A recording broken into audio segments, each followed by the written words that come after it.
Cricket से जुड़ी तमाम खबरें, वर्ल्ड रिकॉर्ड, आईसीसी रैंकिंग और आने वाली सीरीज के शेड्यूल से बाखबर रहने के लिए सब्सक्राइब करें बी ऑफिशियल चैनल को और दबाएं बेल के बटन को ताकि आप हमारी लेटेस्ट वीडियो सबसे पहले देख सकें। शुक्रिया।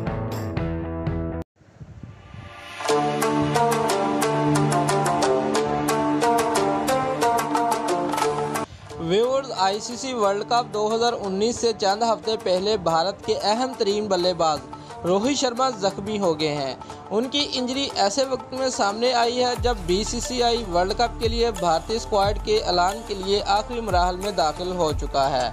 व्यूअर्स, रोहित शर्मा न सिर्फ वनडे इंटरनेशनल में भारत के अहम खिलाड़ी हैं बल्कि वो नायब कप्तान भी हैं। व्यूअर्स, वो इंडियन प्रीमियर लीग आईपीएल में किंग्स 11 पंजाब के खिलाफ मैच से कबल प्रैक्टिस करते हुए इंजरी का शिकार हुए।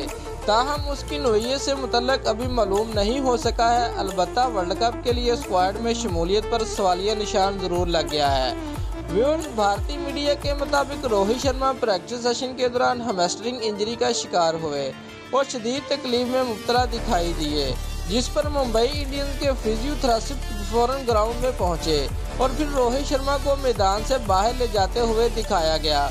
व्यूअर्स, कुछ देर बाद वो ग्राउंड में दोबारा जरूर नजर आए, मगर वो प्रैक्टिस में हिस्सा नहीं ले सके और ड्रेसिंग रूम में ही बैठे रहे।